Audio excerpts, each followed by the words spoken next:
All right, welcome back to the homestead. We're going to get right into it. I want you guys to please spend this next like 11, 12 minutes on listening very closely to what Dr. Malone says. Okay? Listen very closely. So don't tell yourself that it's not going to happen to you. Probability is that you are extremely susceptible to this type of manipulation. Now, some of you may remember my speaking about mass formation psychosis on Rogan. Literally broke the internet. Google had to manually manipulate search results because they didn't like people finding out about those concepts, because they were fundamentally threatening to Google's business model. Okay? But mass formation psychosis is, in mass formation, the process of the formation of crowds, the basis for totalitarianism, is only one aspect of this. That has to do with the fundamental problems associated with social disassociation, with all of you folks sitting here on your cell phones, not being well connected to other members of your community. Bless your hearts for what's happening here. I love it. Where you're all talking to each other. That's how we avoid those kinds of things. But you are all being subjected on a daily basis.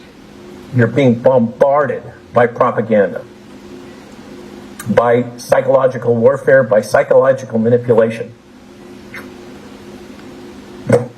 Psychological bioterrorism is the use of fear about a disease to manipulate individuals or populations by governments and other organizations such as Big Pharma. Although the fear of infectious diseases is an obvious example, it's not the only way that psychological bioterrorism is used. Other examples include propaganda regarding environmental toxins, unsafe drinking water, soil contamination, climate change risk. Another name for psychological bioterrorism is information bioterrorism. And by the way, that process is well defined. There are well-defined steps. If I get time, I'll go through them, that have been developed and deployed by intelligence communities on all sides. Okay? What you have just been subjected to over the last 4 years, it absolutely aligns with well-known processes for manipulating your existential fear of death. It is the most powerful emotion you have, your fear of death. Remember, who read Dune? Fear is the mind killer, right? Fear is extremely powerful. Existential fear can be easily manipulated to get you to do almost anything. And the intelligence community knows this.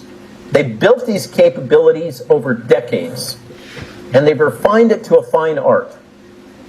As I said, there's a series of well-defined steps that are used in deploying this, and I'm just going to tell you a little anecdote. The other day I was on X, Spaces, Twitter Spaces, with a bunch of folks that have come through the COVID crisis, come through the events associated with the international health regulations and the WHO and all that kind of stuff, and they wanted to talk about bird flu.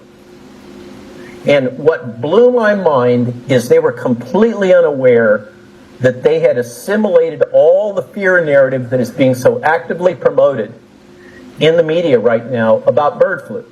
And they were regurgitating it to me. Oh my God, this is going to happen again. They're going to use this to manipulate the elections. We're going to have lockdowns. We're going to have masking. They're going to deploy these vaccines, etc., etc. All this fear narrative, all based around the thesis, and people were regurgitating it to me, that this is a highly lethal pathogen. And yet, there is no evidence of sustained human-to-human transmission. There are no cases of hospitalization or death being reported in the United States from bird flu. This is all a manufactured crisis. And it's following exactly, think about it.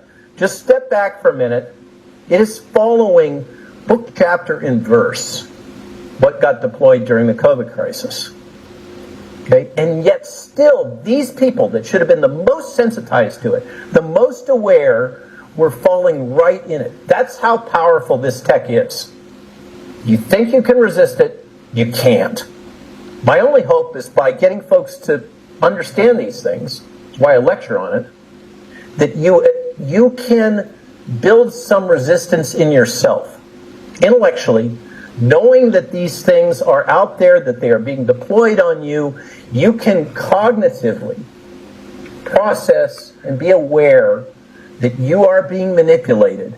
And hopefully, just like your awareness of how they sell you soap, okay, propaganda and marketing are kissing cousins.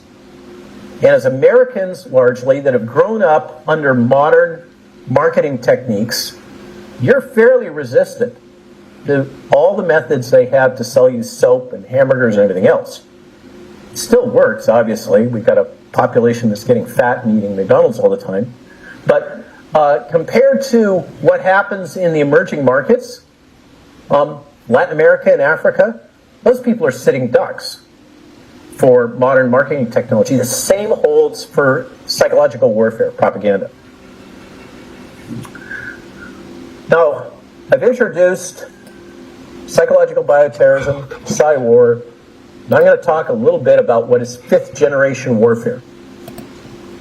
And as Americans, largely, that have grown up under modern marketing techniques, you're fairly resistant to all the methods they have to sell you soap and hamburgers and everything else. It still works, obviously. We've got a population that's getting fat and eating McDonald's all the time. But compared to what happens in the emerging markets, Latin America and Africa, those people are sitting ducks for modern marketing technology. The same holds for psychological warfare, propaganda. Now, I've introduced psychological bioterrorism, psy-war, and I'm going to talk a little bit about what is fifth-generation warfare. Fifth-generation warfare has become a mainstay, as I mentioned, of NATO strategy, Russian strategy, battlefield strategy across the world. What does this mean, this term, fifth-generation warfare? It sounds very scary. And it makes it sound as if warfare has discrete stages. Okay? First-generation warfare, sticks and stones. We're throwing them at each other. Second-generation warfare, we have more of a kinetic component, but it's still typically under centralized control. Third-generation warfare. Third-generation warfare is you have increasing decentralization of command chain. Think about the Blitzkrieg. The Germans during World War II were masters of third-generation warfare. They gave battlefield commanders freedom to operate, and they deployed non-traditional means and strategies to overcome their opponent. Fourth-gen warfare, in a nutshell, is what we have seen deployed by Al-Qaeda, the Taliban, and the Viet Cong. Okay, it's these resistance movements that have typically a religious component, in addition to a kinetic component, kinetic warfare component, guns and tanks and whatnot. Fourth generation warfare, I assert, and many others, the United States military has not won a single fourth generation war. Okay? And with the emergence of fourth generation war, the U.S. military has become aware, NATO's become aware, Five Eyes Alliance has become aware of the crucial importance that is mentioned extensively in The Art of War. I mean, this has been around for millennia, these ideas. That the ability to manipulate one's opponent and the population within one's opponent is the best way to win at warfare, to overcome your opponent. And these guerrilla movements have used it extremely effectively. They don't have to have centralized control. Remember, that's another key thing. Osama got killed, what happened? Boom, total decentralization. It became even harder. All they did was propagate the logic that, well, you got to go out and kill Americans. We really don't care how you do it. We don't care who's leading your particular cell. That becomes extremely effective. You're faced with whack-a-mole if you're an organized military. What are you going to do? Oh, you're going to try to get more expert at using propaganda and information warfare in order to counter the messaging that's coming from your opponent. That's 5th gen. Okay, that is PsyWar. That is a technology suite that was built for offshore combat by our military in the UK in particular, working closely with their intelligence communities, to give us new capabilities to counter these insurgency movements. And what's happened is, as often happens with governments and technology in general, once the tech exists, it gets deployed for other purposes that happen to be politically convenient at that time. And I've spoken to many people that have been part of these PsyWar units in Europe and in the United States. And a lot of these retired colonels are pretty pissed off because the tech and capabilities that they helped develop for offshore combat, they know are now being deployed against civilian populations. Not just civilian populations, they're being deployed against the populations of their own citizenry. Yes, sir? What are the recent examples of what Yeah, there's so in the book we go into it at length. Listing them out, will kill the rest of the half an hour that I've got left. The weaponization of propaganda, the use of, for instance, just to give you one specific example, there's a military battle unit in the UK called the 77th Brigade. And the 77th Brigade also has an informal component that's referred to in social media as the Mutton Crew. Okay? And there's something analogous that the CDC has funded through the Public Good Projects and the Shots Heard Around the World program. Basically, these groups engage in cyberstalking against individuals, is one example. So if you're identified, I'll give you a very discrete example. Are you a software person at all? Okay, there's a program that's used in software development and deployment that generates a tracking feature called a Jura ticket. It's one of their outputs. It's when you call in and you complain about some software bug that you've encountered, and they say, oh, we created a ticket for that. Okay, and we'll get back to you after we solve this ticket. And they become very obsessed about fixing it. That's a Jura ticket.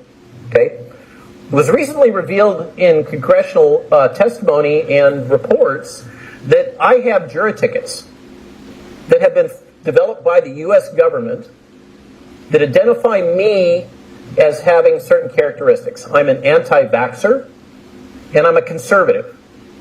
Those were sufficient to merit the deployment of weaponized propaganda against me in social media, targeting through these various groups like the crowd stalking activities, in which the CDC and in the UK, the 77th Brigade, for instance, targeted Andrew Bridgen.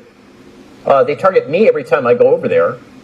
And you'll see just a slew of concerted trollery attacks and other misinformation and disinformation being promoted against those who have said things which are contrary to the accepted narrative. Just one example. Okay? It's full front media warfare. Coordinated and facilitated, in this case, by the federal government. There's another example that's in the book that's come out from congressional testimony about weaponization of other strategies the government deploys in psychological warfare against me personally, but it's been deployed against anybody, journalists, anybody that speaks out in in ways that are contrary to the government's approved narrative that these products are safe and effective. Okay? Safe and effective itself is a psychological warfare tool. This is called neurolinguistic programming. You're seeing it all the time right now in the election. I mean, the election is an amazing little microcosm of this tech. Neurolinguistic programming has to do with messaging, subtle messaging to you that causes you to make assumptions and to embed thoughts. You can think of it as subliminal programming. Okay? Safe and effective, safe and effective, safe and effective. How many times have you heard that? Okay? They never qualify what constitutes safe, nor what constitutes effective. They use those terms. They embed into your lizard brain. And you can't resist them. You assume that they are safe and effective. These have emotional content that comes straight into you. And so you ask for some examples. There's a couple. There's a wealth of these technologies. And they go way down into the weeds in terms of ability to manipulate all kinds of information. This is now core capabilities of the extended PSYWAR units in the United States military, which are extensive. And by the way, that is authorized to be deployed against American civilians by the U.S. Army in the event of a crisis. Another thing we've documented. We've gone right straight down to the manuals. There's all this talk about how the CIA can't deploy psychological warfare and information warfare against American citizens. That's wrong.